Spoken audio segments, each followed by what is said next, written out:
कल हमने जेवेंस पढ़ा था, आज हम वॉलरस पढ़ेंगे। वॉलरस का टाइम ड्यूरेशन ये है। तो चलिए स्टार्ट करते हैं। वॉलरस पहले तो वॉलरस के बारे में कुछ हम जान लेते हैं कि इनका फील्ड तो पहले इंजीनियरिंग था, इकोनॉमिस्ट नहीं था उनका पहला प्रेफरेंस। लेकिन बाद में जो इकोनॉमिस्ट होने का सजेशन उनको दिया था वो उनके फादर ने दिया था, क्योंकि वो बहुत ज़्यादा कैरियर वो चूज़ कर रहे थे बट वो किसी में सक्सेसफुल नहीं हो पा रहे थे।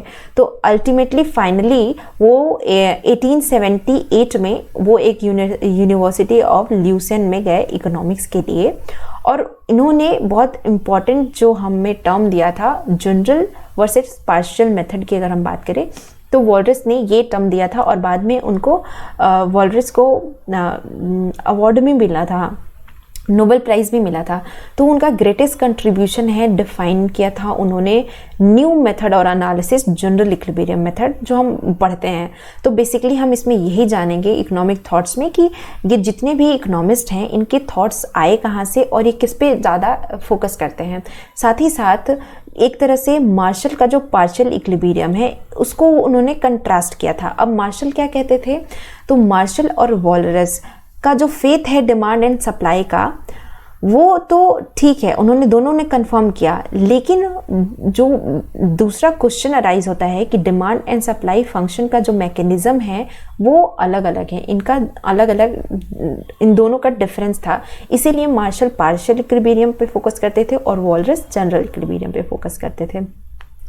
अब मार्शल का क्या था पार्शियल इक्विलिब्रियम, तो मार्शल ने जो क्वांटिटी डिमांडेड और क्वांटिटी सप्लाई है उनके अकॉर्डिंग ये फंक्शन है प्राइस का और स्पेसिफिक गुड ऑफ सर्विसेज का, जो कि डिटरमाइन होती है कांस्टेंट से। और इस वजह से इन्होंने पार्शियल इक्विलिब्रियम दिया था, क्योंकि इन्होंने जो इनका डिटर्मिनेशन है प्राइस का वो अलग अलग मार्केट में अलग अलग है। मतलब उन्होंने एक तरह से मार्केट के प्राइस का डिटर्मिनेशन एक साथ अलग अलग मार्केट में लिंक्ड नहीं किया था। तो इन्होंने इंटर रिलेशन को इग्नोर किया था।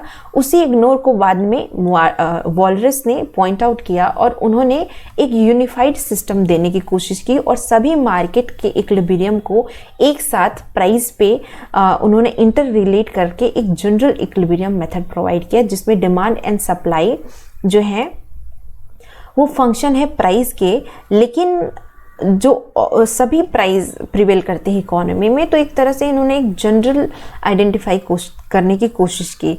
साथ ही साथ जो वॉलरस हैं इन्होंने प्रेजेंट किया theory of capital and interest,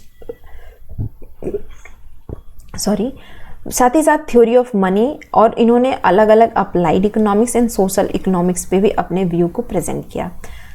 अब देखेंगे एग्जिस्टेंस ऑफ यूनिक सोल्यूशन कहाँ मिलता है। ये हम यहाँ पे वॉलरस के पूरे थ्योरी को नहीं पढ़ेंगे, हम सिर्फ वॉलरस के जो थॉट्स हैं उसके बारे में ही हम पढ़ेंगे। तो इन्होंने यूनिक सोल्यूशन कैसे एग्जिस्ट करता है, इन्होंने पॉजिटिव सोल्यूशन, यूनिक सोल्यूशन और अलग अलग प्राइस पे इन्होंने अलग अलग ग्राफ बना के बताया था। अगर जब वॉलरस थ्योरी हम पढ़ेंगे तब हम उसमें देखेंगे। It determines value of price and quantity, output and input, ये सबको ये डिटरमाइन करते हैं और एज्यूम करते हैं नंबर और अननोन इक्वल होते हैं इनके इक्वेशंस में।